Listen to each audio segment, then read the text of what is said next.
con mais spirituel, éveillé mais pas plate. Je ne sais pas comment je vais appeler la vidéo aujourd'hui, mais il y a une chose qui est sûre. Je veux vous dire qu'on peut vivre une vie libérée de sa souffrance, une vie légère, éveillée, spirituelle, tout en restant 100% soi-même, en ne changeant rien à notre vie extérieure. Et je vais me prendre en exemple. Moi, j'aime ça faire des jokes douteuses pour faire rire mes enfants. J'aime ça faire des jokes encore plus douteuses pour faire rire ma blonde et mes amis. Parfois, je sacre, parfois, je prends un verre, j'aime ça sortir au restaurant, j'aime ça aller regarder une game de hockey. À l'extérieur, je vis une vie totalement normale. J'aime ça venir travailler, j'aime ça avoir des projets, avoir des idées. Mais je sais maintenant que mon bonheur ne dépend plus de rien de tout ça. Parce que en dedans, j'ai appris à reconnaître la souffrance, à la voir pour ce qu'elle est et à l'accueillir comme une amie qui vient m'enseigner quelque chose. Et aujourd'hui, c'est ce que j'aimerais vous transmettre.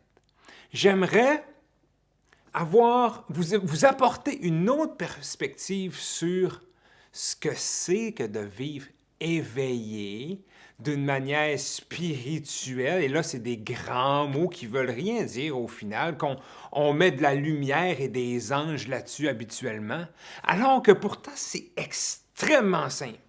C'est dans la vie de tous les jours, c'est dans la vaisselle, c'est en allant promener son chien, c'est en marchant, c'est en regardant le vide. C'est toujours la spiritualité. La spiritualité, c'est simplement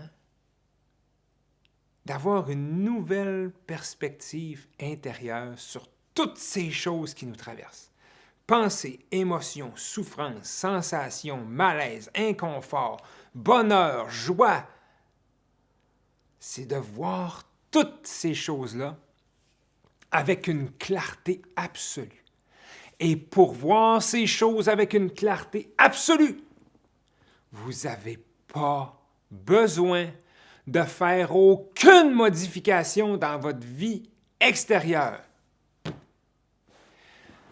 Et si je dis ça, c'est parce qu'en dedans de nous, en dedans de chaque humain, il y a une grosse tendance à vouloir améliorer ce personnage. Hein? Comme Mathieu, lui. Hein? Il a toujours voulu être un meilleur musicien, être une personne plus patiente, une personne avec plus d'ambition. Mathieu, il s'est déjà dit que hey, si je veux être spirituel, il faudrait que je sois végétarien, vegan, que je me lève à 6 heures tous les matins, que je fasse de la méditation, que je me lave avec du patchouli ou je ne sais pas quoi. Mais il y a toutes ces conceptions-là dans notre mental. On a des images mentales de ce qu'on doit être avant d'être heureux. Aujourd'hui, je fais juste vous dire que tout ça, là, c'est pas vrai. Ce sont des pensées qu'on peut arrêter de croire.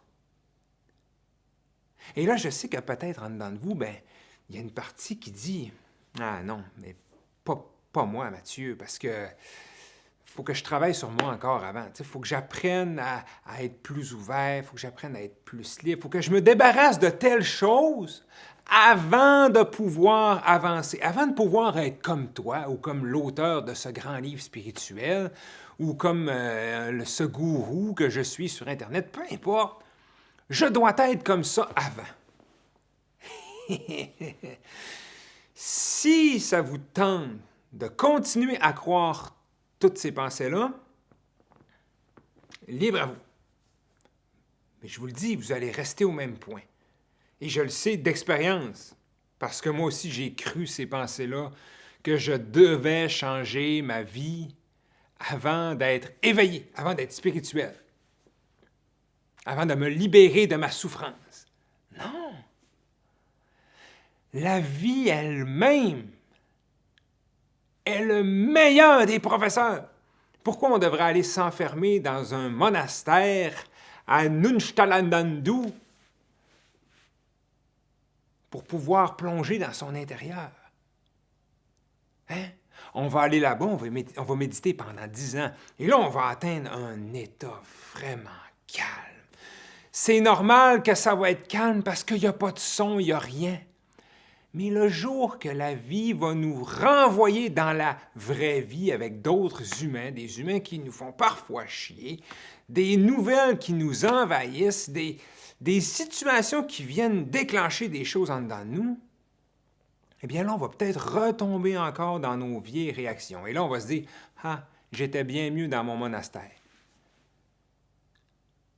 Moi, je suis ici juste pour vous dire que vous êtes bien mieux de vous réveiller là, dans votre vie que vous avez là.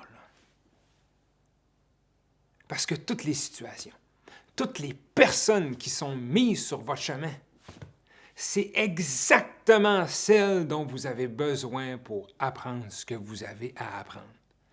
Hein? Il y a Johnny à votre travail qui vous fait tellement tilter là, pendant qu'il écrit, puis il joue avec son crayon, comme ça. Hein? Et là, vous essayez de travailler, vous entendez Johnny, vous avez juste envie de le tuer. Mais Johnny, c'est un ange déguisé en tannant. OK? Il est là pour vous apprendre quelque chose. Je ne sais pas quoi. Mais chaque situation dans votre vie, si vous la prenez comme telle, comme un beau cadeau de l'univers, que vous pouvez apprendre quelque chose avec, et si cette situation vous apporte de la souffrance, si une telle personne vous apporte de la souffrance, si vous pouvez changer votre perception là-dessus et que vous l'acceptez, vous l'invitez, vous l'accueillez, vous l'aimez et vous la laissez passer sans résister, votre vie elle-même va être votre chemin spirituel. Changez rien. Laissez tomber cette recherche de perfection de votre moi.